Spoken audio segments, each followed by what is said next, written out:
Sunday, the Hardy Boys in a race with death. Then, a visitor from beyond all galaxies. Who are you? A demonic messiah with the power of life and death. This man is some kind of a god. Is this the end or a new beginning for Battlestar Galactica? Word Balloon is brought to you by the League of Word Balloon Listeners.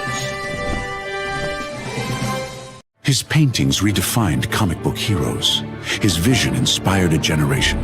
The Legend of Kingdom Come is the definitive documentary on Alex Ross, known as the Norman Rockwell of comics. It almost looked like Renaissance paintings, except for superheroes. He makes them look like Olympian gods. We go behind the scenes of his definitive graphic novel, Kingdom Come, now on Blu-ray, packed with exclusive interviews and unseen artwork.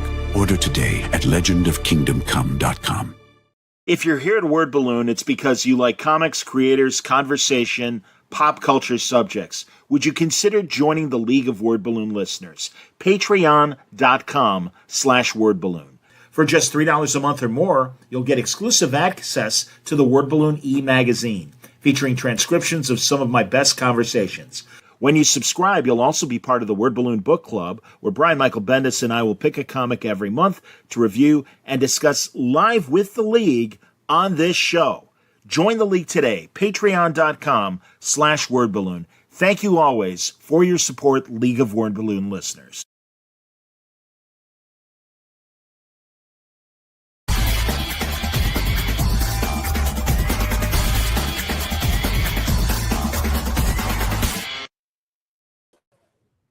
Hey, everybody, welcome back. Time again for Word Balloon, the comic book conversation show. John Suntress here. I'm always happy to welcome back Ed Catto to Word Balloon, a man who wears many hats, although right now he is not wearing any hats. I should have worn a hat. You could have worn a hat. You could have worn your Captain Action hat. I know. What am I thinking? Oh, my gosh. That's all right. I mean, that's the thing, really. Like, Ed's the licensee of Captain Action still, correct? Absolutely, yeah. Well, I have my Captain Action shirt on. I'm going to zoom in.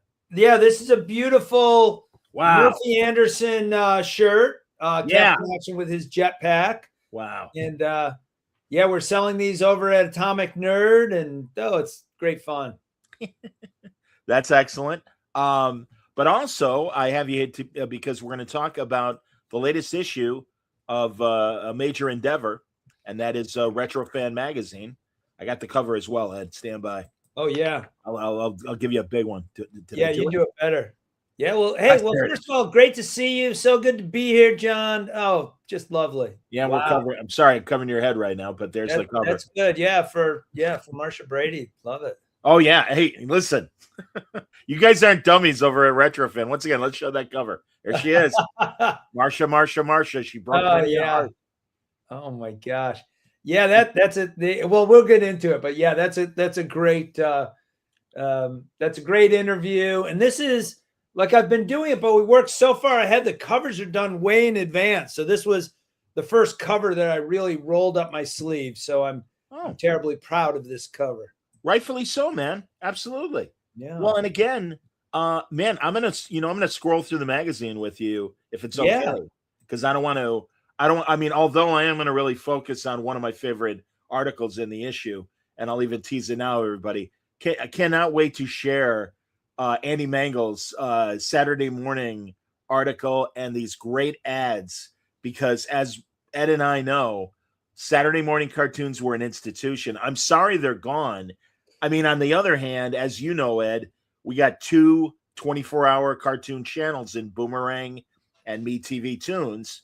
Right. But I don't know, man. It was really nice having like television at that time, as you and I would, eat our cereal and be four inches away from the TV screen watching cartoons.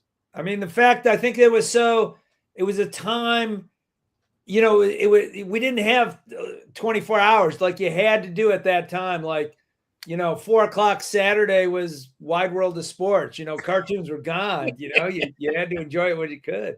This is true. But, and I mean, we had, after school cartoons to a degree as well. So that was all right.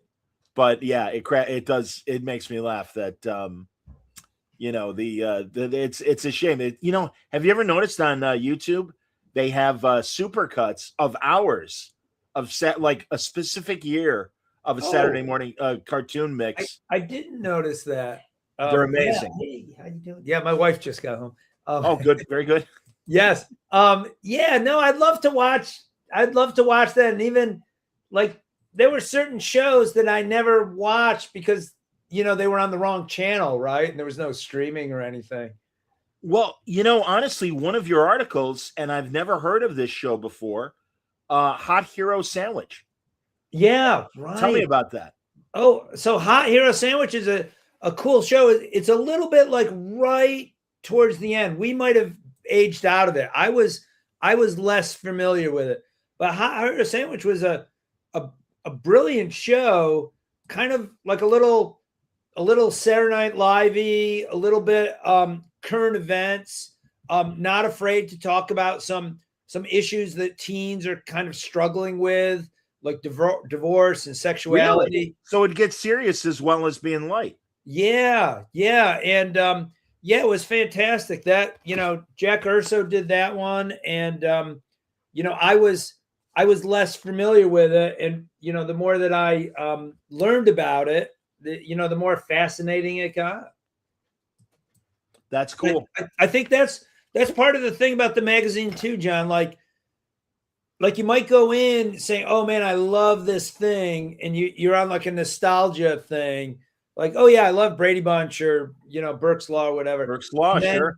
But then as you flip through, there's like, well, I don't know about that, and and you've got a few pages to get the deep dive that you probably wouldn't anywhere else in your life, right? Like all the all the clickbait things are just super popular, and some of these more obscure things. Ed, honestly, and I think you and I have talked about this off the air, and I think people that watch and listen to Word Balloon understand that beyond comic book talk, Ed and I are massive 20th century pop culture fans. And because of the 5-channel world that we grew up in, pre-cable, pre-streaming, we got all these great reruns and old movies, in afternoons and on late night. And, in fact, I'm once again hosting Sven Guli's panel at C2E2 coming up in a few weeks. Cool. And I'm very excited about that. And I love talking to Rich about the not only the old movies he shows, but the way TV used to be. And that's what the great thing about Retro Fan. And it has so many articles. But you're right, there is a lot of discovery as well. And also, you guys surprised me, and it shouldn't surprise me because it's Scott Shaw that wrote the article, but fantastic look at the Firesign Theater, which, they made albums, and I only became aware of them in the late 70s, early 80s. Probably me too. Okay. Because again, you're an East Coast guy, I'm a Midwest guy. Yeah. But they really were happening, both their albums and live radio, out in California. And of course, Scott grew up there and everything. But I can say, and it's on the Word Balloon Library, I hope people who read the Retro Fan article that Scott wrote will then listen to my conversations with Phil Proctor, one of the living Firesign members. And what an honor, because Ed, I'm a big radio guy, and I had my time in sports radio where I was the funny guy on sports radio. So audio sketch comedy is my thing. And growing up on the National Lampoon albums, things like that. Will you cover that in Retro? Would that be a subject? We should. We really should. That would be a good, thing. It's a little tricky to do the audio, I think, in the visual medium, but like Scott did a fantastic job with that article per se. And I think like afterwards, I kind of listened to a bunch of other things, on YouTube, right? That I was like, wait, I don't know that album or that skit. Like Nick Danger was it for me. Like that was my entry point. And I just laughed about Nick Danger, so much. Absolutely. I want to get to, there it is. Page. What page is that for Scott? Oh, sure. I'm looking at the table of contents right now. Okay. So he's on page 57. Okay. Oh yes, Oddball World of Scott Shaw. Yes, indeed. Thank you, sir. Yeah, sure. So let's zip down to page 57 there. Is that them? No, that's later. Oh, by the way, and hold on. First of all, because we're right there now. I have never heard of this show, and I'm completely intrigued. This is a very cool article about a very obscure TV show that used to follow the Twilight Zone. Way Out. Talk about that for a second, Ed. Yeah, so Way Out that's one of those things like, oh, if you love Twilight Zone or you like, spooky stuff from that era, you may never have heard of Way Out. I had not. And this Way Out article was by Roald Dahl, the author of James and the Giant Peach and Willy Wonka and all that sort of thing. And he introduces the shows much like Serling did. But it didn't stick, and there's some reasons why. But the ideas sound fantastic. There's only a few things that survive on YouTube. When you search, there's just a little bit to see. Oh, there's not any full episodes, unfortunately. I think there's 2 full episodes. Oh, excellent! Oh, I can't wait to watch There's it. more stuff at the Paley Center, like if you want to go there. Yes, of course. But yeah, it's so cool. Like I almost think like. I wish some publisher would present the stories in graphic novel format, like, giant size with all bunch of star artists doing 8-pagers would be fantastic. Well, IDW right now is in the midst of their Twilight Zone series. Absolutely. And they're really going to top talent to do these stories. And they're great. They really outshine the Gold Key stuff that we grew up with. Oh gosh, that's not a hard bar to. Yeah, no, but yeah, you're not wrong. Also, I love that Way Out. Here's a little tidbit about it. Jackie Gleason tried to do a game show, and it absolutely bombed. And it bombed so bad, he was on the following week and said, "We're pulling the show. We're not doing it anymore." And I guess Way Out replaced that show, which is kind of amazing. Yeah, kind of had like that opportunity for. A big star who flamed out and, just so bananas. Absolutely. No, I love this. I honestly, that's why I'm like, wait a minute. I love, let's stop and talk. And look, I mean, this is the kind of makeup that was on Way Out, which is so great. Oh, Barry Morris on the left. Yeah. The guy who loses his face and, it's fantastic. And, Scott Saavedra, our designer, does a great job with everything. And like that was one where, we were scouring for the best images to show and present and, keep the right vibe too. Sure, man. Here, did I miss it yet? There they are. Oh yeah. So the Firesign Theater. Well, again, I understand that it's audio, but luckily, and I would bet if you guys search around, although I don't know how hard it is to get the rights for various photos. But for Lampoon in a future sense, I mean, and really, we're talking about all the Saturday Night Live people before SNL: Radner, Gilda Radner, Belushi, Bill Murray, and Christopher Guest. They were all National Lampoon guys. If I had more writing chops and I wasn't in the middle of the word balloon book, I would submit an article for you. Oh gosh!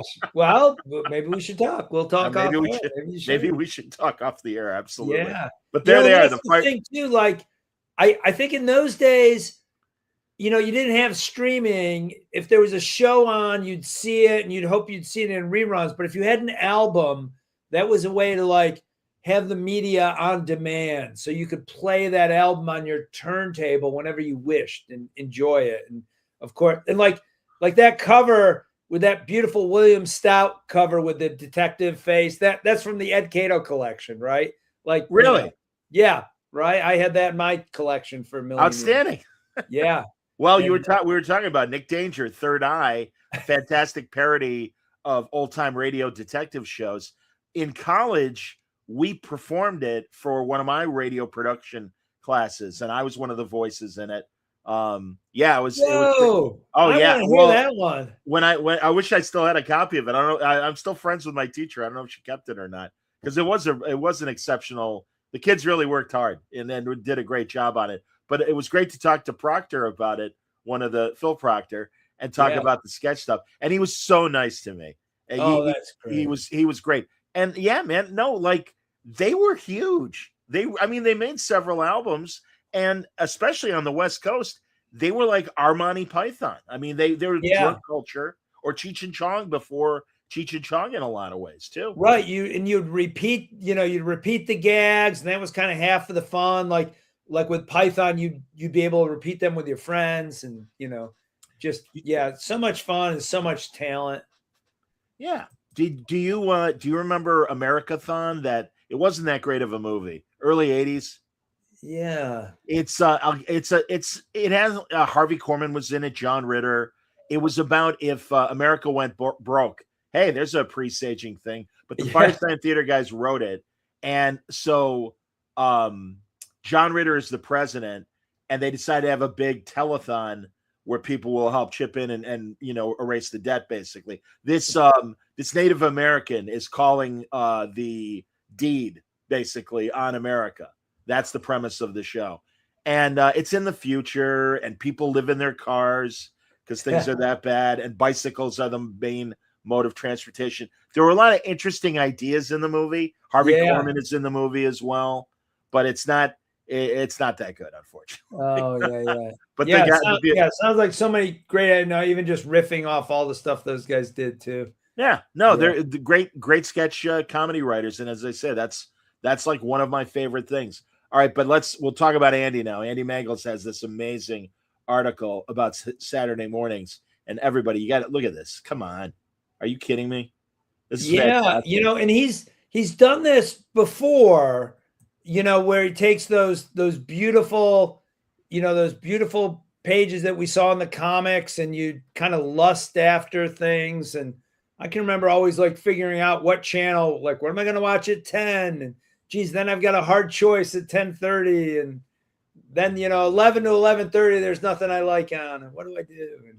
And, but right. Yeah, but I mean, really, some of the crazier shows, like like Arc 2 was a live action show, and it was a post-apocalyptic idea of the future, and it's always in a desert, and it's very cool. I wish I had a photo of that vehicle, but basically, it was kind of a like warning about ecology back in the day. And do you remember that show, Arc 2? Do I remember? I just edited Andy's article about it, which will appear in issue 45. So our bicentennial issue, and Arc 2 appeared in 76. And perfect. I know more about Arc 2 than I ever thought I would now, John. There's on the DVD, there is a great special feature. And Andy also the king of a lot of these special features on children's programs. It's like him or Mark Evanier. You're gonna get one of those guys basically. And Andy's great. Andy's a wonderful historian, Filmation. And maybe was Arc 2 a Filmation show? Yeah, it was. Absolutely. It was one of those live Filmation shows. And it was kind of cool. And it had like, the names of the characters were kind of biblical sounding. And much like that Planet of the Apes show, they drive around, the future and encounter all kinds of people, I guess. It was hilarious. No, it was but it's a shame, and I've said this before about Shazam, which is also reflected in some of these Saturday morning ads that Andy has. The restrictions on violence for children's programming were so tight, and I always say that the lack of action in Shazam made George Reeves' Adventures of Superman look like Pulp Fiction, because at least you had guns and bullets in Superman. But no, the worst thing that happened at Shazam is Captain Marvel uproots a tree. He doesn't hit anybody with it or throw it or anything. He just shows you how strong he is. And then, of course, I know all that like cooperation and let's talk about it. Oh my God. I know. Everything had to have a lesson. They took the fun. It's such a shame, Ed. We cut the tail end of it, or the tail end of our childhood. Was that stuff. But I really felt for the people that grew up with the lousy cartoons of the 80s. Oh, and the 90s. They're I mean, however old you are, or I should say whatever age group you are, whatever was on when you were 10 years old is the greatest thing in the world. Well, we have we'll talk about later, but that Ithacon show, one of my great pals is like a giant Gargoyles fan, and he's 30 years younger than me, I guess, and he loves Gargoyles. He does gargoyle panels and gets the Dynamite books and explains to me. And, and I look, and it's like, geez, I don't know anything about it. I'm glad you dig it, man. Not my thing, but I'm glad you love it. I'm a stranger in a strange land as well. I had Greg Weisman, who was the Gargoyles showrunner, and my dear friend Tad Stones, who and they did that Darkwing Duck Gargoyles crossover for Dynamite in recently. But yeah, and I mean the only reason why I know Darkwing Duck is because Tad has become such a good friend, and Greg did the Great Young Justice cartoon in the 2000s. Right. So I mean, I had already interviewed him about that, but no, his big claim to fame was Gargoyles. It was huge. Yeah, boy, you might look, or we might sometimes. I think you're too kind to ever do it, but you poo-poo on like what some other generation holds dear. But then you're just in awe. Like everybody loves their stuff. I mean, the people older than us loved Howdy Doody, and I just don't get Howdy Doody. I don't get how you could watch that. I don't either. But if you liked watching that, Grandpa, God bless you. You do Howdy. Ed, are you ever gonna shift editorially to later decades to reflect, or are you gonna pretty much stick with the zone that you're in? Yeah, that's a fascinating question that we struggle with and we talk with all the time. Like we just had a Dennis the Menace issue, TV Dennis the Menace with Jay North, and he's got kind of like a sad tale, but fascinating. And completely, yes, right. But it's like, are there people who are really into that or know that? And I think that little by little, we need to shift and, not even like shift the magazine, but make the tent bigger. So, right. We can have more stuff. Yes. And, we're bringing in some new voices and some people who are, into different things. I know there's a lot of women who love Dark Shadows, which was a thing I didn't understand. And that's their passion is fantastic. Oh, that's funny, man. Really? You don't understand? I totally get it. Come on, man. Yeah, everybody's handsome and passionate. Yeah, I guess. Honestly, even 60 years later, Jonathan Frid as Barnabas Collins, he was great. Yeah, he really was great. Yeah. And I mean, did you watch Dark Shadows when you were little? Oh, when I was a kid, sometimes my grandmother would come over to babysit, and she loved that.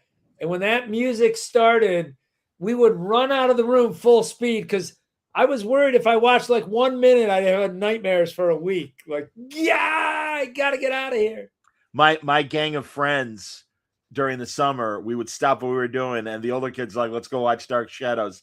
And I was behind the couch, scared out of my mind. So I know exactly what you're talking about. Yeah, but it is fun to watch, and I'm so glad it streams on some of the fast channels like Tubi and places like that. And it's great. And also it's so fantastically hilarious because, it was on that 5-day-a-week soap opera schedule. And if they screwed up a line too goddamn bad, they kept going, man. They it didn't matter. And there's a great Jonathan Frid biography documentary, and they show some clips of him screwing up and stuff. But again, no disrespect to any of those actors having to do the job and do the grind, but it is funny to watch. It is funny. Or you see the set move or a shadow of a technician or whatever. Yeah. Oh my God. It would happen all the time. We had a great article by Lucy Hall a few issues ago, and now we're preparing one all about Dark Shadows fandom. So it's all about current fans, 20, 26, sure, who really dig the show. And I think that is like an example of making the tent a little bit bigger.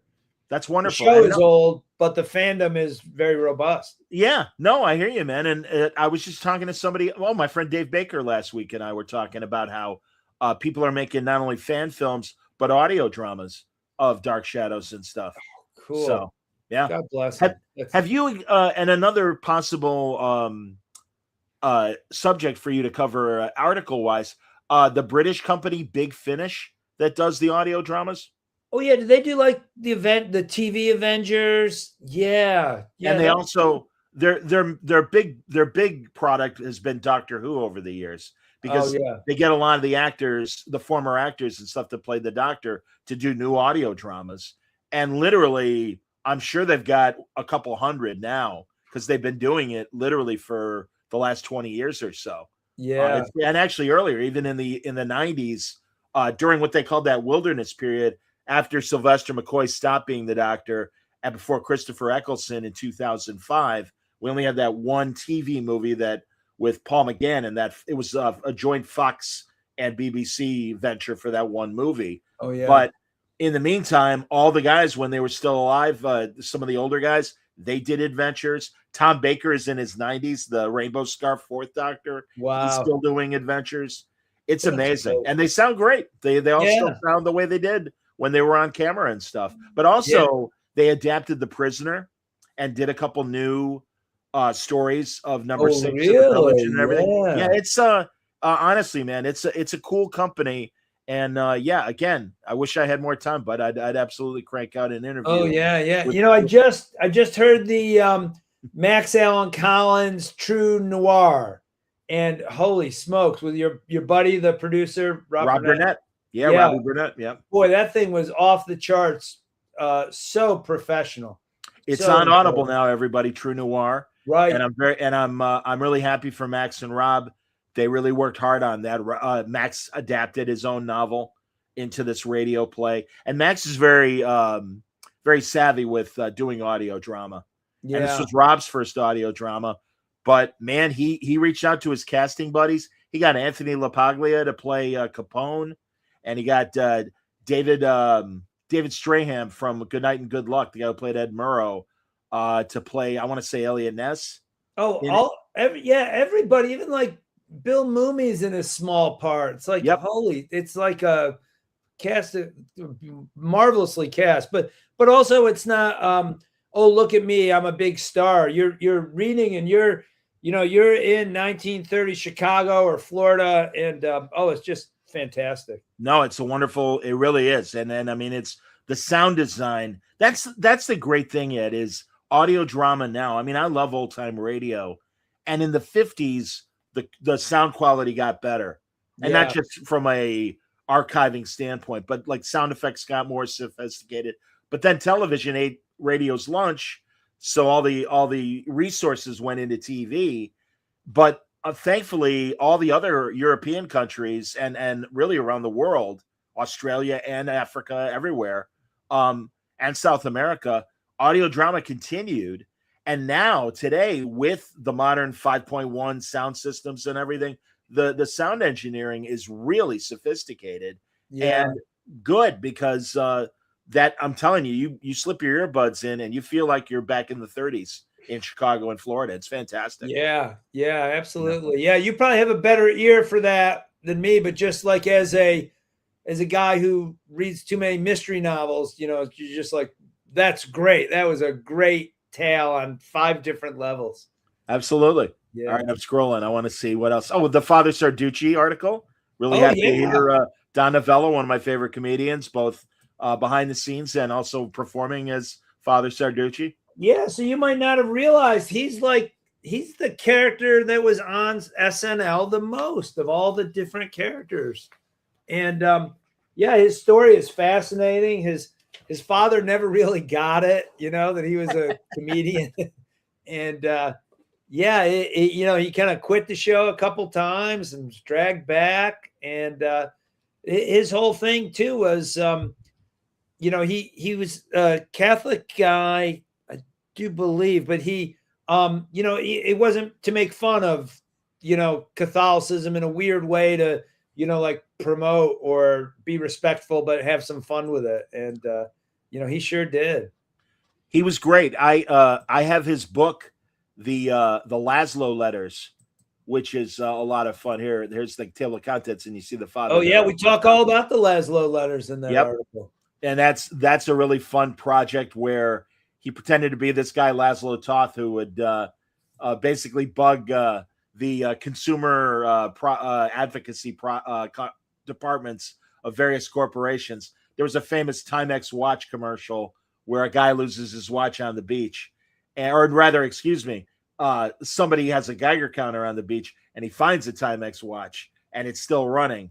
And Laszlo Toth goes, writes a letter to Timex and goes, I think I was on that beach. That might be mine. Do you have a lost and found department? Just stupid stuff. And they would politely answer these ridiculous, basically crank letters, but treat them like, all right, we got to be nice. They're our customers, so we got to do that. Just really funny, off the wall stuff. Oh yeah. Well, in the article, he talks about like his run-ins with the police in Italy, like when he's in costume doing this Sarducci thing, and they don't know what to make of it. Like, you're impersonating a priest for a joke. Like, what? You can't do that. You must go to jail. Yeah. I remember when he was outside of Paul McCartney's hotel, and he has the megaphone and he's singing Beatles songs as Father Sarducci. Very funny. Yeah. No, it was all. Yeah, he's so much fun. And there's not only SNL, but he'd be on Letterman and some of the other variety shows and things. And fantastic in character. Yeah, I think like you'd watch him when we were younger. Like, wait, he's just pretending, right? Or is he? Or maybe he must be. No, is he? Yeah. Well, you weren't sure. Hey, Oren Phillips, another fellow podcaster, has a nice comment. Ed is a gem, and his love of comics is contagious. Well, that's absolutely true. Oren, you're so kind. Thank you, pal. Absolutely. I'll send you that 20. I promised you for saying nice things. Yeah. Absolutely, man. Yeah. What else? Let's see. Let's talk Burke's Law.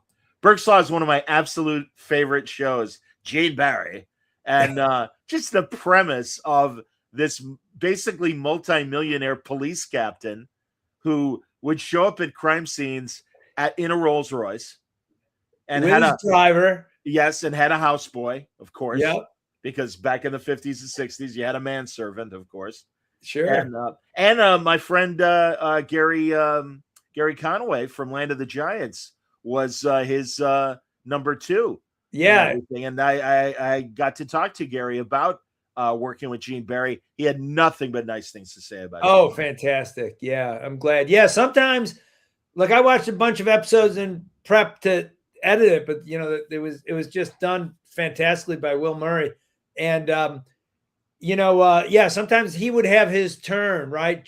Like Conway's character would, have a little near romance with a woman, or be like the main guy with the thing, and he was like a side character, but it was great. And I think oftentimes Gene Barry would be romancing some beautiful woman. It's the 60s, and he's at a party with cocktails, and it's like, hey chief, we need you with a dead body, and it's like, I'm sorry, my dear, I must go to solve the crime. Yeah, he'd be in his white tie and tails. And, exactly. You'll have to excuse me, darling. He had that great gravelly voice. Oh yeah. And also, I what I love about it's a police procedural, everybody, but it's interesting because you can kind of see a through line from the producer of the show, Aaron Spelling, to what happened with Aaron Spelling in the 70s, especially on shows like Love Boat and Fantasy Island, because these are basically crimes, and Amos Burke was the police captain who's investigating them. But the list of guest stars is just incredible. And you're getting stars on the way up, and they're making their first appearances on TV, and you're getting stars on the way down. Exactly. Yeah. And it's just an amazing group. And the article really covers it well. Yeah. We had so much fun even picking the pictures, like, oh yeah, we need that Shatner character. Like, oh, he looks so ridiculous. And yeah. And it was fascinating. Like towards the tail end of the initial run, it turned into a secret agent show. I'm going to talk about that. Absolutely. Yeah. It's awesome. They were trying to like glom onto the Bond craze. Right. And it went from being Burke's Law, a cop show, and then the final season, Amos Burke, secret agent. And it's just so funny because he was about 15 years too old to be doing the crazy stuff they had him doing, karate chops, and they put him in a wetsuit, so he's scuba diving like Bond. It is very, very unintentionally funny.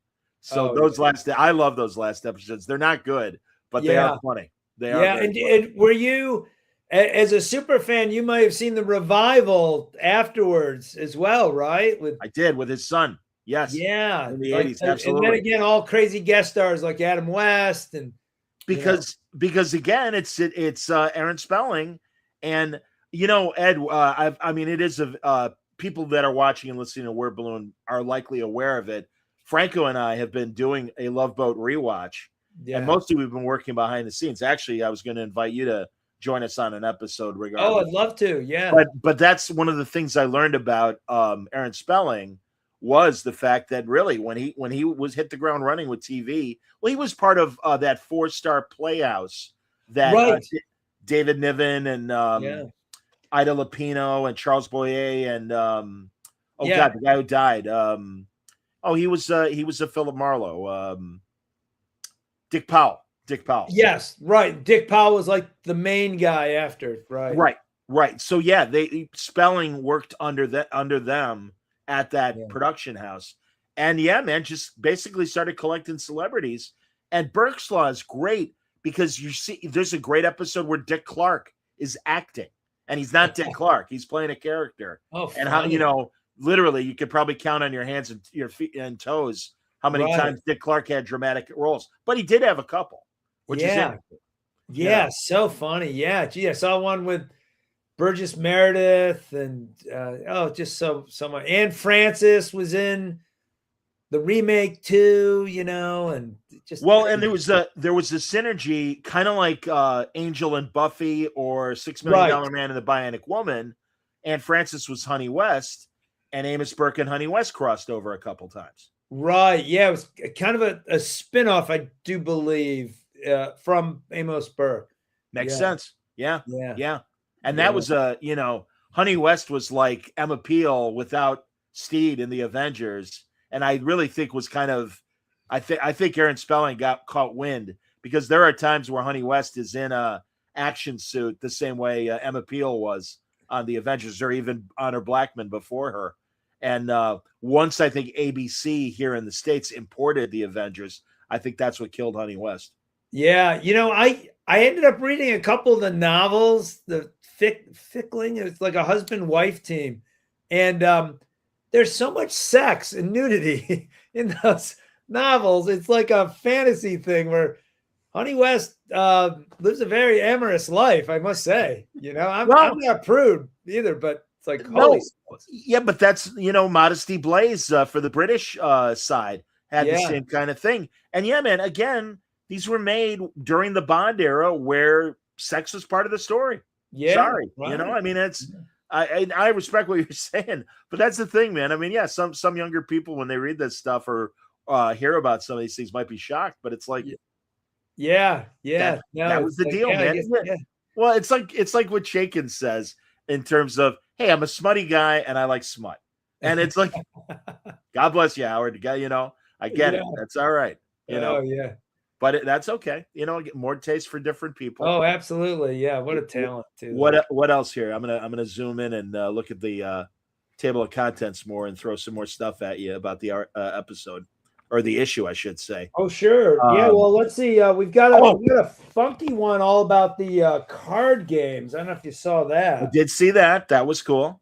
Yeah. So that's like not everything is movies or TV, and this is all those collectible card games. And man, I had a couple of those, that Batman Whitman card game, and I shudder to think how much time we spent and arguing and my brother, which always ended up with fists, because he cheated so bad. And I was always right, never did anything wrong.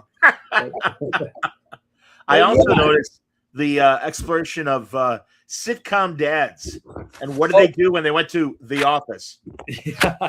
Yeah, there's yes. We had the first job of the sitcom dads, and that's that's very much Scott Savidra did the gag at the end, and then the story in the middle is all about what are they doing, and kind of like, I think it's very interesting, like the role of masculinity in society, and do they do something serious or important, or are they silly or punching bag, and you can see it all kind of changing. Absolutely. Well, we remember the novel, The Man in the Gray Flannel Suit.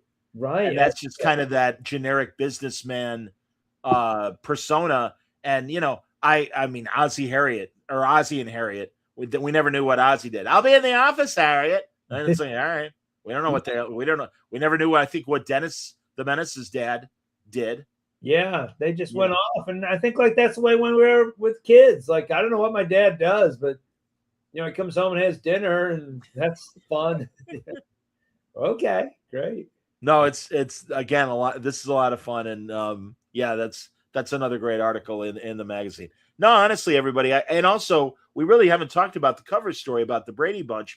Wonderful interviews that your lead reporter did with the cast.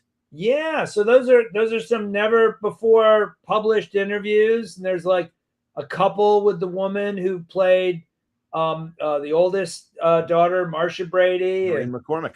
And the one of the second daughter is fascinating. She talks about her brief movie career, and that was funky. And yeah, it was great. It was interesting. Maureen McCormick had like a fascinating life, and some struggles through the life as well. She doesn't really get into it here, but if you know a little bit, you can kind of squint hard and see some of the things. And it's all what a crazy little train ride those actors were on, and just bizarre. And the way that I think, like, if you loved that show, they were, you kind of felt like you were part of that family or akin to it in some weird way. And yes, they had their real families, and they all kind of got along on the set. And yeah, the parental figures were very kind to them all too. So yeah, it was a fun thing. I talked about in the editorial how like that was a big deal on Friday nights when that show is on. Like we'd be like, my brother and I'd always guess who it would be. Like, I think this one's a Peter one. No, I think it's that's awesome. I think it's one about Marcia. Figure it out. No, and they've never gone away. I kind of love that 50 years later they're still around, and every now and then, like they showed up on either the HGTV network or the DIY network. Watch that. Yeah, and they built exterior set, and then they redid it so it looked like the show on the internet. Yeah, they rebuilt the Brady house and everything, and with and it exists. I've seen ads for contests where you can win a walkthrough tour with Greg and Peter, which is hilarious. Barry Williams and Chris Knight. Oh my God. Also, it's so funny. Again, I was talking to Svenguli's producer today, and on House of Svengoolie, they ran the Brady Christmas movie. Oh yeah.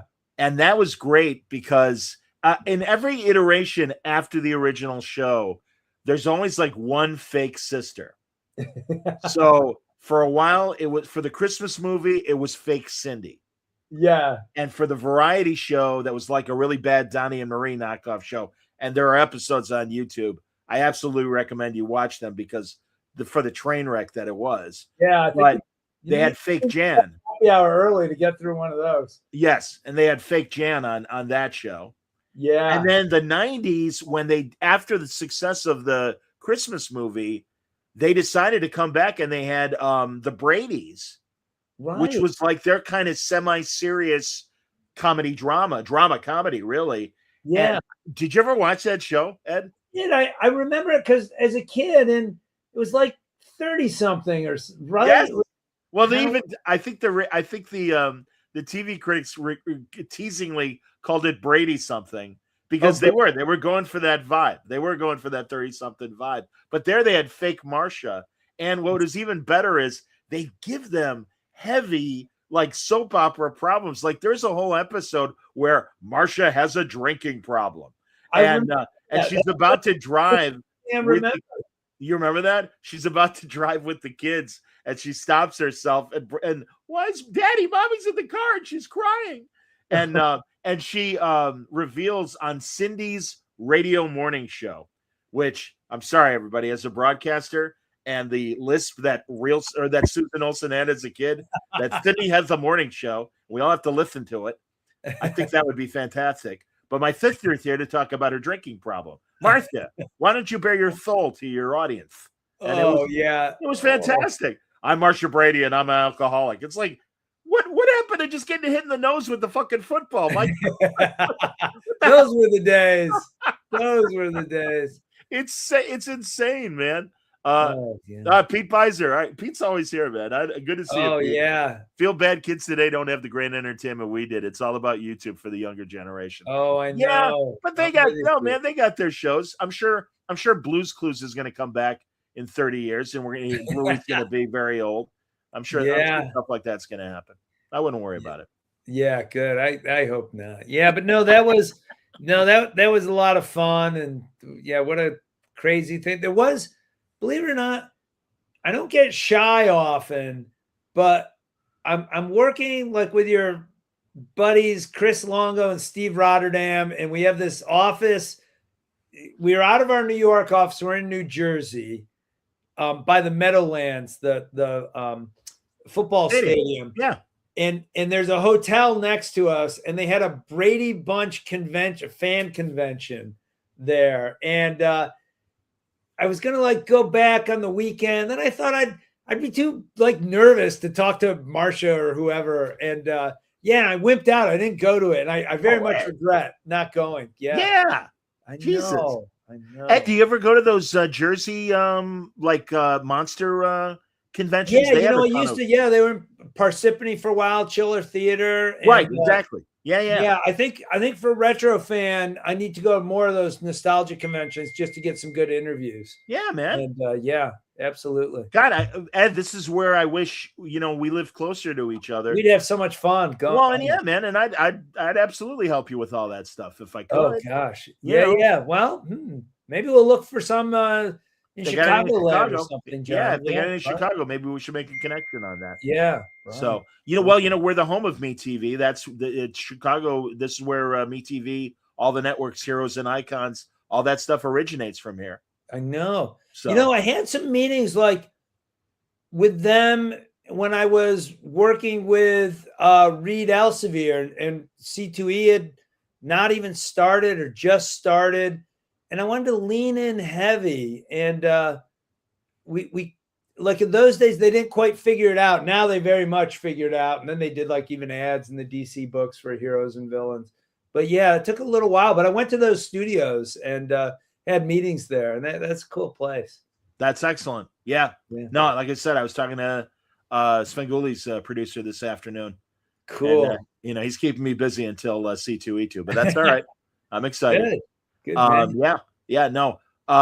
yes, again, the great, honestly, I've seen some of your competition lately, Ed, as far as other nostalgia magazines, and I'm not kidding, and I'm not saying this because Ed's my friend. These are much deeper dives than what you get in a couple of these other magazines, because I really was like, oh, okay, and I was kind of seduced by the cover, and I got them, and it was paper thin, as Steranko once said to a group of comic book writers, if I can read your comic book before I'm done in the bathroom, that's a bad sign. And it's true. And that's, I mean, I'm talking really quick reads in some, I won't even name your competition because it's not very good. Yeah. Well, no, I tend to agree with you. Thank you for those kind words. And I think a lot of it really comes from, this is the magazine. Like if you want to, much like your show, I guess, like, if you just want to read a quick comic or something or look at clickbait, you can get it. But, Retro Fan is a little bit more like, it's not the top 10 Brady Bunch episodes with Marcia, although we might have a sidebar about that. We might do that. Sort of thing. But, it's like, hey, maybe you don't even want to read a book on Burke's Law, but you can get pretty deep in 5,000 words that Will Murray is going to meticulously research and, understand and get those insights. And no, it's a collection of deep dive. It's a collection of deep dive analysis of the subjects that they cover, that the articles cover. And it's all fun stuff. So no, remind people how to get retro.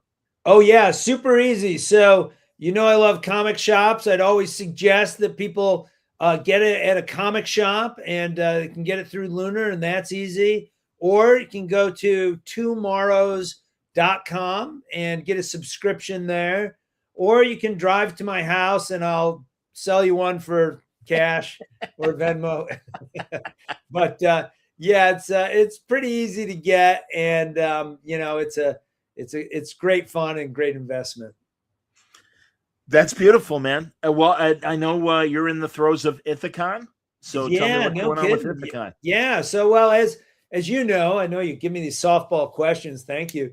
But yeah, so Ithacon is the nation's second longest running continuous comic convention, founded by a fantastic guy named Bill Turner and a bunch of folks around the Ithaca area, like Ash Gray and all these folks. And in recent years, they've formed a collaboration with Ithaca College. And in fact, I teach business classes. That's the day job. I teach business classes. And one of them, and my wife is always like, how did you get away with this, Ed? One of the classes is all about trade shows and conventions. And we have the kids understand how to do the trade shows, how to set it up and run the show. So Bill Turner is very much involved. Carmela Merlo is still very much involved. But we have the kids kind of learn as they go. And we get about 50% are comic nerds. They love, DC or manga or whatever. The Boys is always big, and Invincible is big. And then we got, like guys from the lacrosse team. And they're like, Ed, we don't know anything about comic books, but we want to learn how to run things. We want to learn management. And, combined, we put together this great show. It's not a kiddie show. It's not a student show. I spent time at Reed Elsevier, and we really hold ourselves to the standards of being a great small show. Absolutely. And, it's a legit show. It really is, everybody. Yeah. So 49 years this year, 50 next year. We're kind of planning both as we go along. Make 50 be a big one, but 49 is just going to be a hoot. And we're super excited. April 25th and 26th of this year. Do you have any guests already lined up that you want to promote? Oh yeah, I'll tell you some of our returning guests. We're going to start revealing some new folks soon.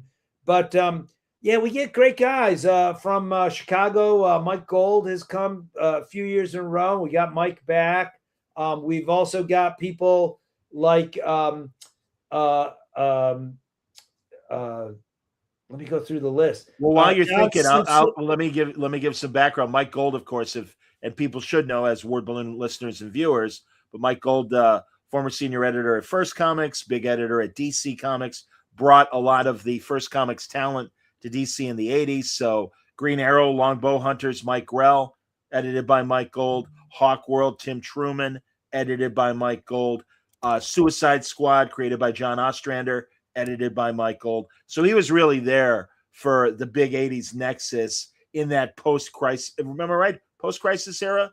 Ed? Yeah, absolutely. And in fact, we always say that, shows like Arrow and The Flash and the CW, they wouldn't have existed. It would not for his incarnations, the things that he sparked as an editor.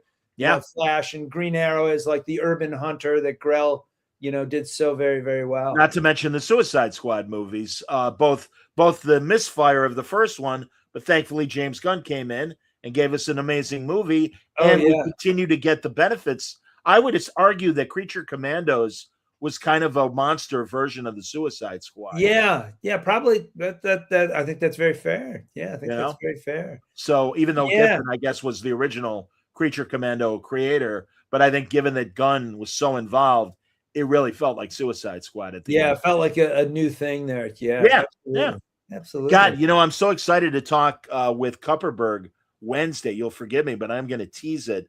We're going to talk about the DC implosion. Bob Rozakis and I last week talked about it, and thank you, Rich Johnson, for picking up the highlights of that and making an article of it on Bleeding Cool.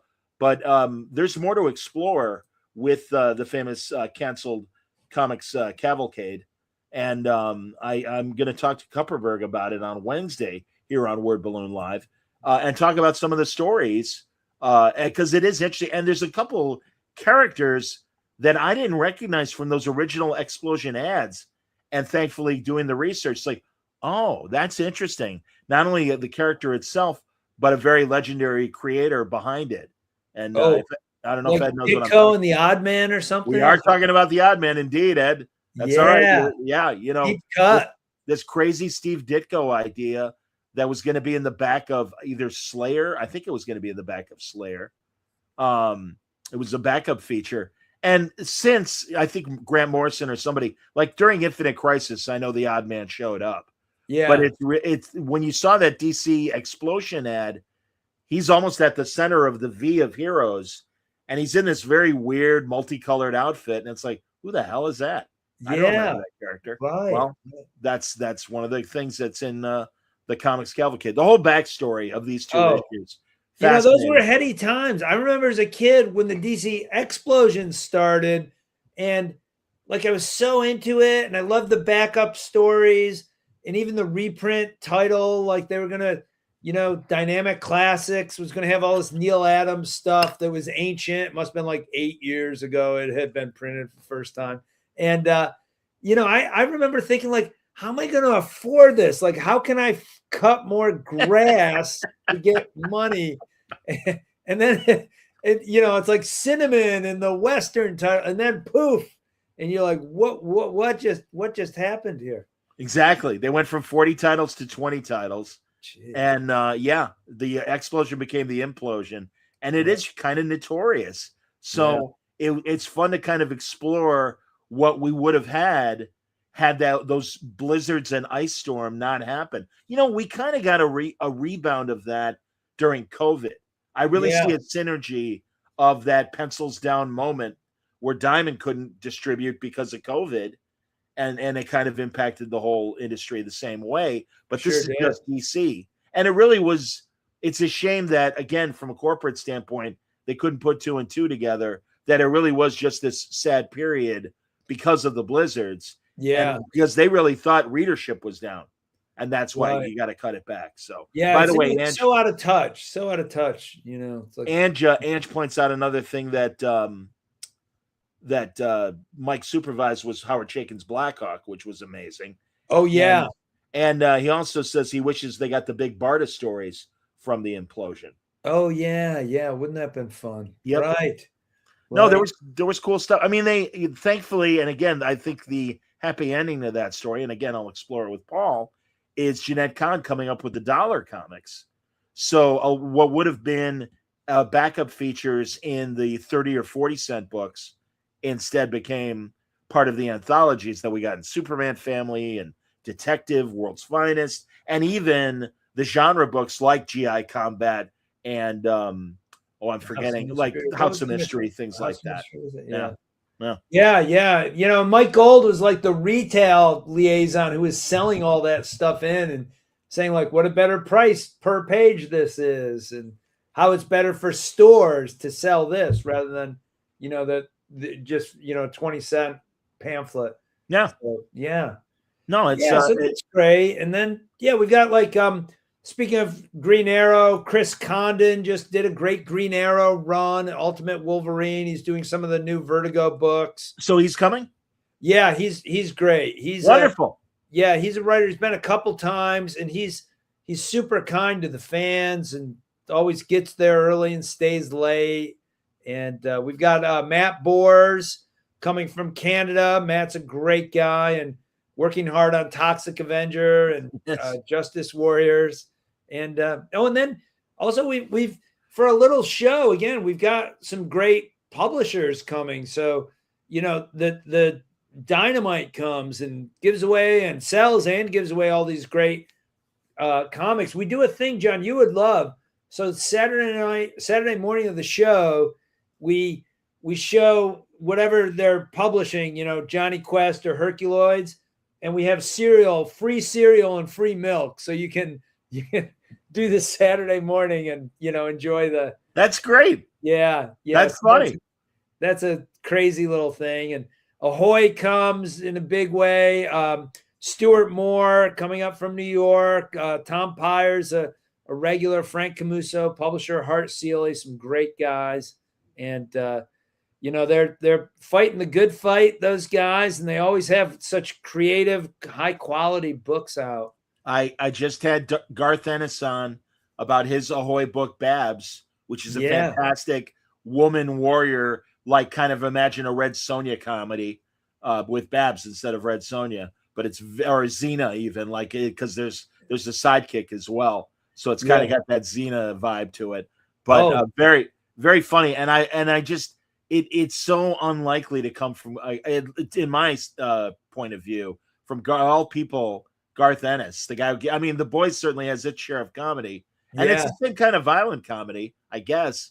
But yeah. Oh, it is, and the satire, like he makes fun of everybody on, I would almost say both or all sides of the spectrum. Like nobody is spared. You know, it's like, oh, let's make fun of righties, let's make fun of lefties, let's make fun of the rich. Oh my gosh, just so funny. I agree, man. Yeah. Well, also, I wanted to wrap up and well, unless there's more you want to say about Ithacon. Oh yeah, no, that's that's some of the good stuff. We got some good panels working on, and yeah, I'm sure I'm forgetting a million things, but yeah, we're rocking and rolling with that, and yeah, available if you're interested. Great 2-day show. The website is ithacon.org. We're a nonprofit, and love to see you there, and definitely give you your money's worth for the weekend. We're a cheap show, and we love people to spend their money on the exhibition floor with all the vendors. I will say it is a very reasonably priced convention compared to other conventions. Yeah. And because it's a smaller show, it really gives you a chance to interact more with the guests and really, spend some time with them at their tables and talk to them. The panels are always fun. As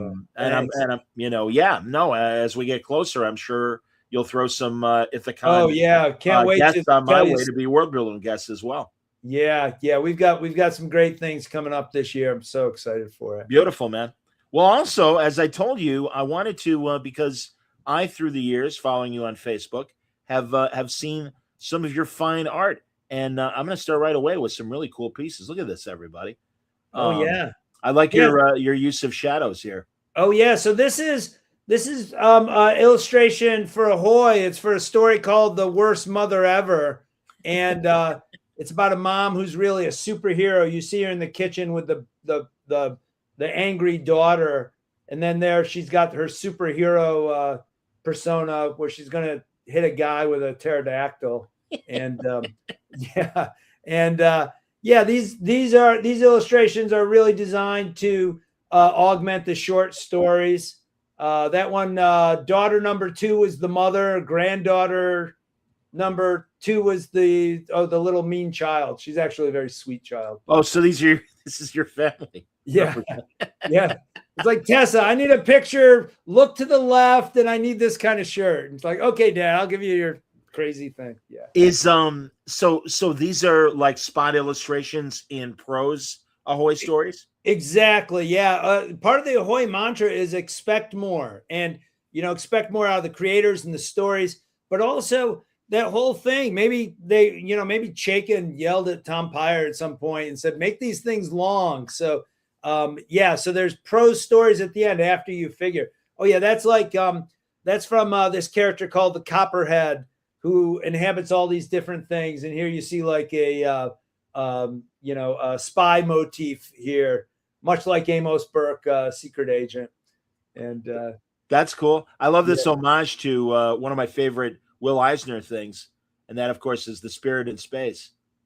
Oh yeah, so I kind of went all Wallywood on Spirit in Space for a sketch cover that was that Dynamite, when Dynamite had the Spirit a little while ago, and who doesn't love drawing craters on the moon? Those Wallywood moon craters are great. Well, also, what I love about Woody's sci-fi astronauts is the bubble helmet, but the elaborate cables joined at the center by that centerpiece and everything. Oh yeah, and, that's classic Wallywood sci-fi astronauts right there, and I do love that. I wonder, honestly, Ed, is that like to do that design? Could somebody on their own? And boy, here's a free idea if it is possible and especially my man as Captain Action, man, that'd be a great Captain Action to design a Woody uniform with the bubble and stuff like that and everything. Is that design? Great minds think alike. We've got one with the bubble head, and we were going to produce it a couple of years ago. We ran into a problem, and Joe Jusko did a marvelous painting from my sketch. And now we're working hard. We got this whole new round of effort in that, and we're working hard for that bubble helmet, man. All right, that's great. Yeah, because as you know, I was a Captain Action kid, but I also was a Major Matt Mason kid too. Yeah, and certainly GI Joe flirted with NASA as well. But yeah, man, they're really Woody's astronaut design really tops them all. He really, he really did. I mean, you read enough Wally Wood comics, and it's almost like it's a real thing, like historical details for military uniforms, like all that Wally Wood stuff. Of course, like I can almost feel the weight of those helmets and the hose. Yeah, it's like an alternate universe where the Space Force got their shit together in the 50s, because it so looks of that decade, but by the same token, it's very futuristic, but it is believable.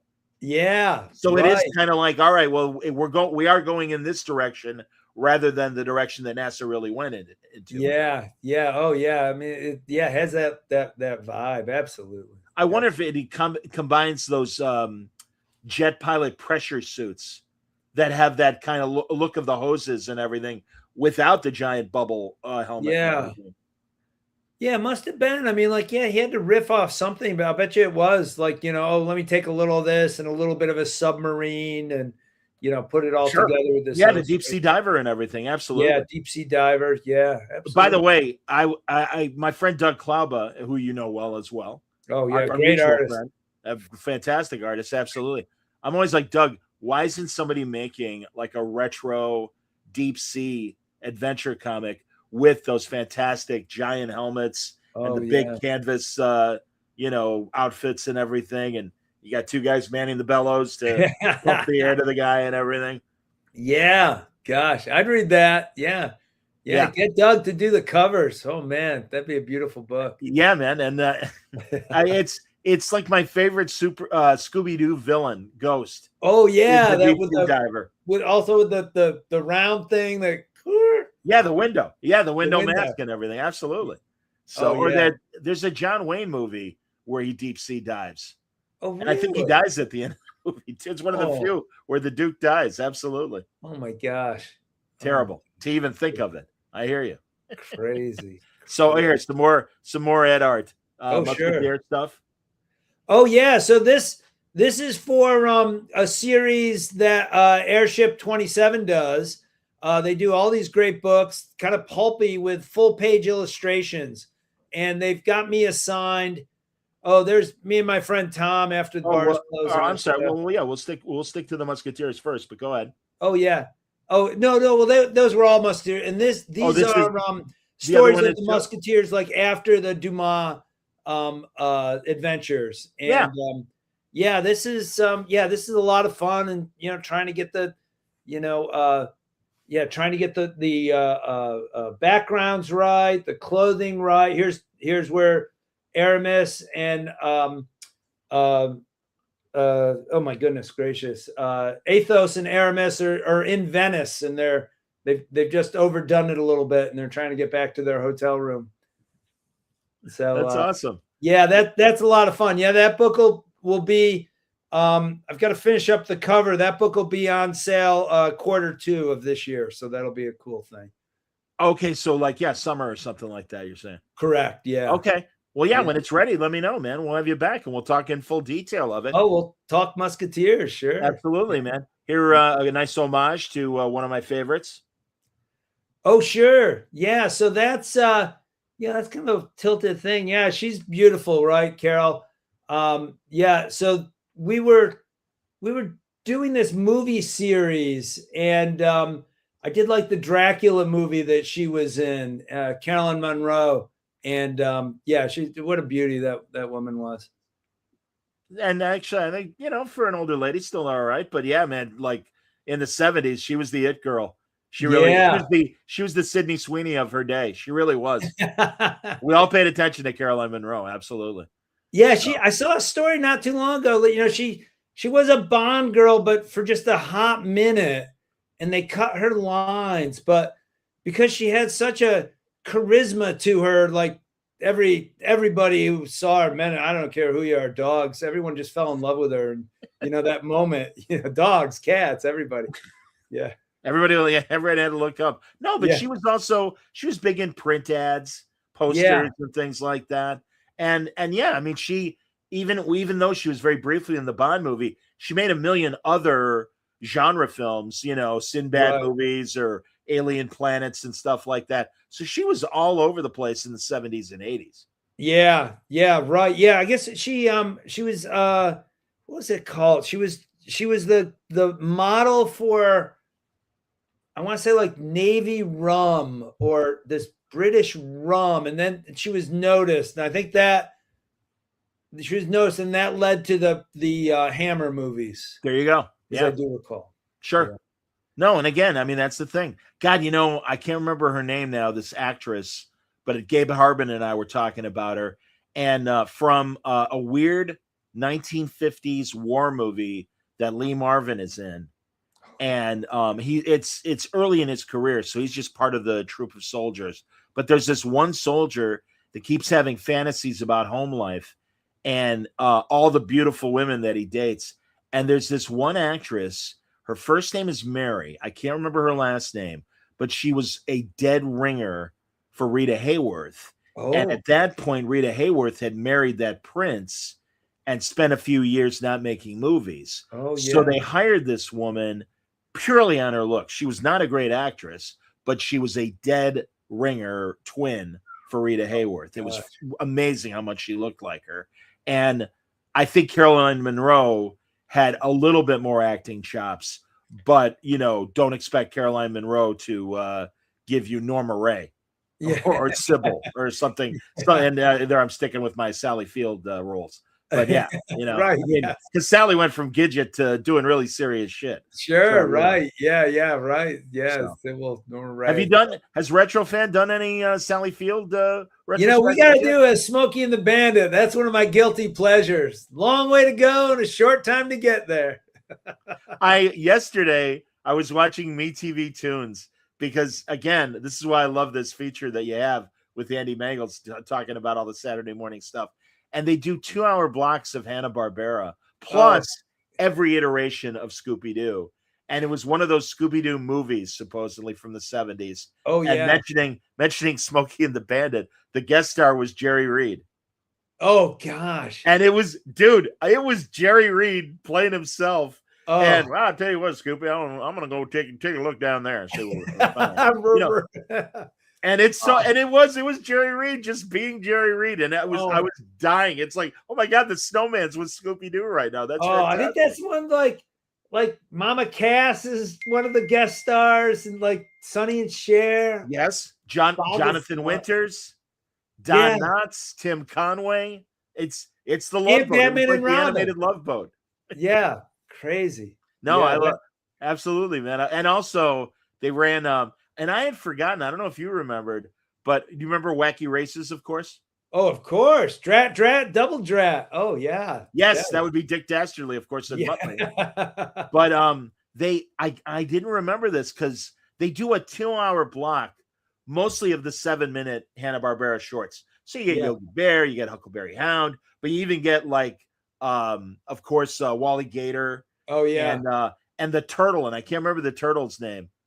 The turtle, the Musketeer? No, because there was the 3 dogs that were the Musketeers. Oh, yeah. And the turtle did dress like a Musketeer, but I believe his name was Touche Turtle. Touche Turtle, sure, yeah. Touche Turtle. So I didn't remember Touche Turtle. I remember Rough and Ready, of course. Oh, yeah. So they show all that stuff, and they also showed one of their Wacky Races, but I guess it was only like 12 minutes long, and maybe they had 2 races an episode, and I kind of think they did. I think that was it. That sounds about right. But yeah, it was killing me, man. They had the Pat Pending, Professor Pat Pending with his wacky flying machine. Oh, God. Yeah. Fast forward to the 90s, and there's a wallpaper craze in suburbia. So for a hot minute, everybody wanted to put wallpaper in their house. And we go to the wallpaper store. My wife likes the wallpaper, and they had Wacky Races wallpaper that must have been left over. And I wanted to make a room of wacky. It was not happening. It was like not that's what happening. that's the wife is the voice of reason. Yes, yeah. Would have I don't know. No, could never resell a house or something.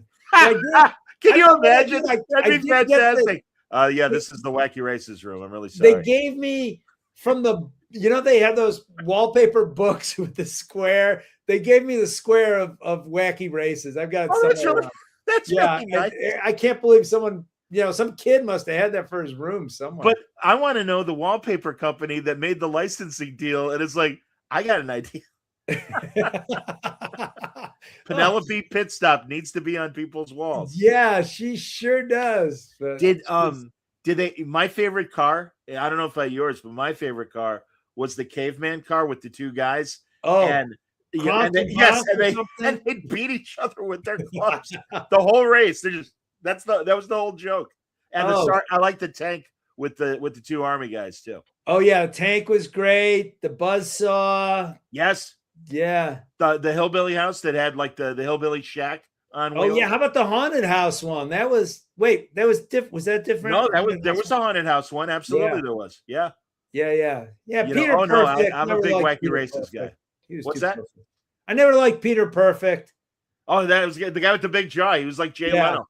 Yeah, Formula One car, and big jaw. Yeah. Peter Perfect. Very funny. Yeah. No, and it was obviously big enough that they kept it going with Dastardly and Muttley and the Perils of Penelope Pit Stop. So it even has sequels. Oh yeah, Paul Lynde as the Hood. Paul Lynde. Also a guest star on Burke's Law, as featured in this issue of Retro Fan coming up in March. Oh yeah, so, too funny, man. There we go. Close IC says it's Captain Action. Oh yeah, thanks, Close IC. Yeah, fantastic. Yeah, yeah. Oh yeah, I'll just fit this. I should save this for a future thing, but sometimes Retro Fan, you'll be researching or like now, I'm in the role of, we figure out what are the best articles, and we had a match game article. Someone wanted to do match game. I'm like, yeah, yes. I can't remember, man. I don't know.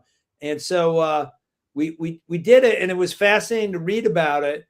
And now, like since Christmas, my wife and I have been in a thing. We don't watch a lot of TV, but we'll get a match game on YouTube, like before we watch a movie.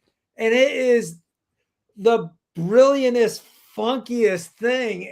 And now the way to do it, I've realized, is they would film all in one day, and they would go out to dinner and drink and come back for the ones on Thursday and Friday. So you got to watch the Thursday and Friday ones. That's and everyone's blasted. And it's exactly right. It's just such a hoot. Hollywood Squares is like that as well. I like finding on YouTube the slightly more obscure game shows like The Joker's Wild with Jack Barry. Yeah. And Split Second with Tom Kennedy. I kind of remember Split Second. That was the quiz show, and at the end, you would win a key, and you'd have to pick out of 5 cars and pick the right car and start it. And if you did, then you'd win the car. But if not, then you had to come back and play again. Oh my gosh! Oh, it was fantastic. I love that show. I was big time. Who's your favorite game show host? I guess right now Gene Rayburn is. That's fine. Yeah, because I don't know my favorite one. Yeah, probably Gene Rayburn now, at least. Maybe it'll change. But I wouldn't say I'm a game show enthusiast, but it's like the magazine, the article was so interesting, and I had to do it, for work. And now it's like that article turned us on to this, hilariously silly. Like that's so as editor, you are forced to read or watch, obviously, to inform yourself about the article that's being made. Well, yeah. I mean, you want to be, part of it is, I'm not forced to watch a movie or a TV show, but you should, right? You should get it. Yeah. And a lot of times it's discovering something that you didn't know about, like Way Out, or, re-engaging with something that you loved in the past. It's like, oh yeah, this is really fun, or this is so cool. Like Burke's Law, absolutely. Like Burke's Law, exactly. No, I get it. Here's my Gene Rayburn imitation. Dumb Dora was so dumb. How dumb was she? I'm glad you asked. And that bent microphone. Nobody understood why he had that microphone. And also, yeah.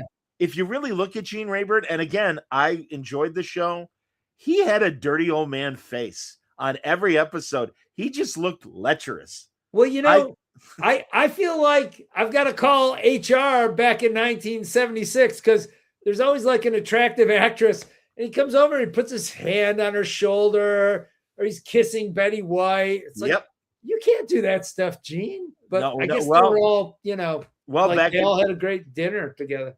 I guess, but you know, of course, then Richard Dawson took it further on Family Feud when he was hosting.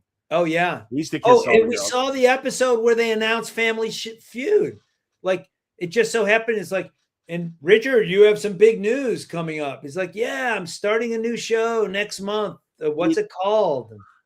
And, the behind the scenes documentaries are interesting because you kind of they isolate certain scenes with Richard Dawson because he was not happy at the end of his time on Match Game.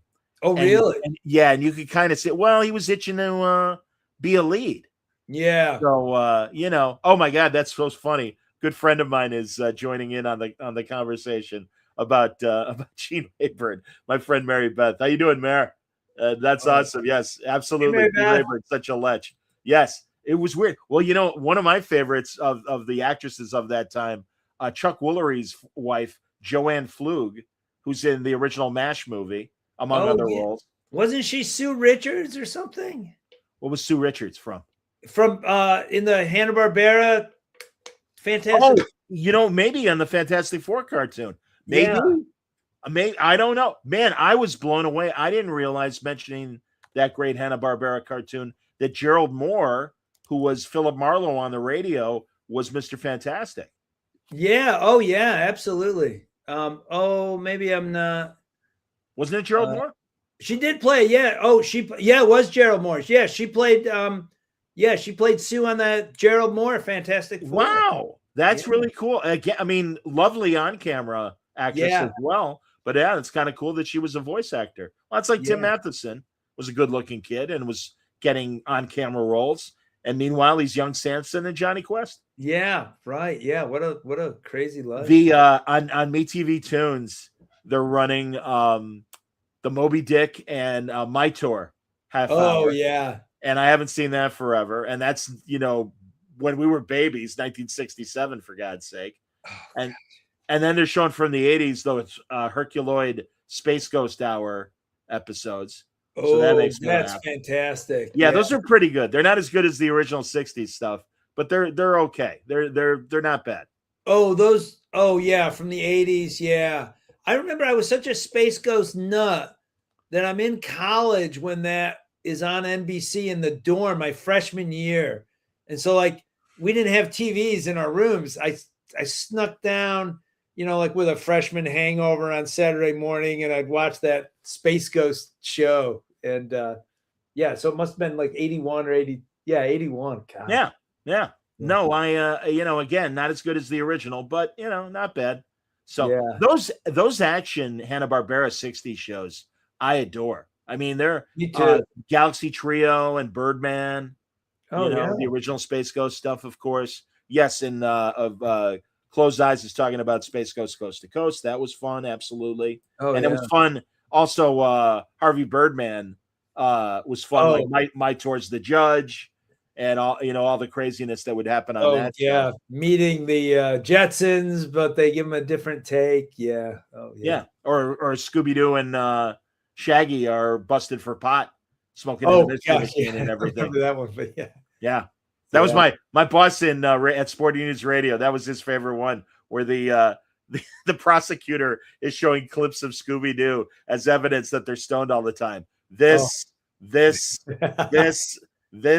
Oh, and they back to the van. Oh my yes, gosh. and they show Shaggy with cashed eyes and Scooby like happily stoned. Very fun. Hey, Scoob. So yeah, I also recently saw on Instagram or Facebook videos a quick montage of the entire Scooby-Doo voice cast: Frank Welker Oh, and the women that played Velma and Daphne. Daphne. And Casey Kasem was there as Shaggy. It was amazing. Oh, it wow. was really cool. Yeah, Just one line. What a property that just hung on, and yeah, man. I would love to talk to Frank Welker sometime, the guy who plays Fred. Hey, gang. He did so much. That guy did so much, He was the modern Mel Blanc. Yeah. Because he was Jabberjaws, and he, like you said, I mean, those are the two that come to mind are Fred and Jabberjaws, but you're right, he did a million voices. Yeah, right. Yeah, I can remember. Yeah, we did a thing in the 90s with a Fox show called Page Master, and I think he was even in that. Yeah. I bet. Oh no, he's just a guy that's constantly doing stuff. In fact, Mitch mentioned coming up at Terrificon, he's going to have one of the Turtles full casts, and Rob Paulson will be there. And one of my favorite, both on camera and animated, and also, by the way, another guy that you should interview for Retro Fan, the great Barry Gordon. Oh yeah, yeah. Think of all the sitcoms he was on, and the animation work that he did. Right, so he's kind of like a double threat. That would be a good idea. Also, I want to say, that Mitch was very kind. I got to get him back, but we had him speak to the class last year, like how to run a con. And, sure. He was great. Yeah. That's good. That's great. Yeah, he had some great gems of information and inspiration for the students. That was just fantastic. That's good to hear, man. That's wonderful. We can wrap, dude, because I know it's getting late your time. Oh yeah, well this has been fantastic, John. Thank you so very much. It's my pleasure, buddy. You know that. Oh yeah. Hey, reminding everybody again, when is this issue of Retro Fan? This issue is on sale this week, so grab it quick. And this is issue 43, and issue 45 is that match game one that comes up in just a couple weeks or a couple months. 4 months. And that's got some good stuff coming up, and it's just so much fun. And also appreciate all the cards and letters. If you grab an issue, send a letter in. We get some of the letters are just fantastic too. We've got a very robust letters page, so love to hear what you have to say. And again, if they don't have a store nearby to get the magazine, remind them how to get it. Yeah, sure. That's at that's at Two Morrows, our publisher, spelled TWO Morrows.com. And you can get the digital issue there, or you can get the paper issue, or you can get a subscription. And if you don't like it, I'll drive to your house and refund your money, because I think you'll love it. Like Bill Gates used to do for Mad Magazine. Absolutely. Yeah, exactly. No, and honestly, folks, there's no such thing as an old issue. It's just one you haven't read. And I honestly recommend going through, when you go to tomorrows.com, going to the Retro Fan page, scan all those covers, and I guarantee you're going to find some stuff you're going to want. If not hardcovers or hard versions, certainly the digital. And the deals at Tomorrows are great. I am a customer. Long before Word Balloon, I was reading a lot of Tomorrow's publications. I still do. And, again, it's just a bonus that I'm friends with Ed, and he lets me know about the Retro Fan issues. Yeah. But I'm all about Alter Ego and Mike's other comic. Back issue is great. Yeah, New Fellow's taking over for that, just knocking out of the ballpark every time. And also, my publisher would probably get mad at me for saying, but when they have these sales at Tomorrows, they get some great deals. So like clearance on magazines or the sales are always fantastic. And great history of comics books as well. We mentioned, or I don't know if we did on the air or off there, but the DC implosion I'm going to talk about with Paul Kupperberg. Tomorrow's has an excellent book about the implosion that really goes into a deeper dive. Absolutely. Yeah, I'm working my way through the John Severin book right now, which is just outrageously wonderful. That's awesome. It's great. No, he a genius that never gets talked about enough, John Severin. Yeah, he was really something. So Doc Civil has a final question. I don't know this specific sketch. Did you ever hear the Land a Million sketch on National Lampoon Radio? I have not, but I would love to, because I do love National Lampoon Radio, and I bet I can find it. I had the pleasure of talking to Tony Hendra, who played Spinal Tap's manager in the original Spinal Tap movie. He was a big part of National Lampoon Radio, and I got to ask him a lot about those days. And before he died, he tried to bring back the brand, and he for a while was doing another sketch comedy show, audio, and there were good sketches. It wasn't 100% great. I'd say about a third are things I honestly laughed at, but not a bad batting average. Hey, yeah, that's pretty good. Yeah, Doc says I can find that sketch on YouTube. Very good. I will check it out. But yeah, man, as always, Ed, I appreciate it. Great conversation. Oh, John, appreciate it. Appreciate your enthusiasm. Love your shows. If I was Tom King, I'd say at this point, like, you should become a patron of Word Balloon. I'm a patron. Is it worth the price of a comic? Is it worth the price of a cup of coffee? Damn straight. Best deal in town. Really appreciate it all. Thank you, brother. Patreon.com/wordballoon. And Ithacon coming again, the dates? Yeah, so the dates are April 25th, 26th, ithacon.org. Love to have you there. And it's a great time. It's a great party, too. Attaboy. So all that coming up. Word Balloon Live, Wednesday night. I'll be talking to Paul Kupperberg about Collected Comics Cavalcade. And then Thursday night, Scoot McMahon and Franco are going to join me because they have a brand new book that is coming out this week, Ninja Kaiju. A lot of fun. So fun week on Word Balloon Live, everybody. I hope you'll join us. Until then, everybody stay safe, stay happy, stay healthy.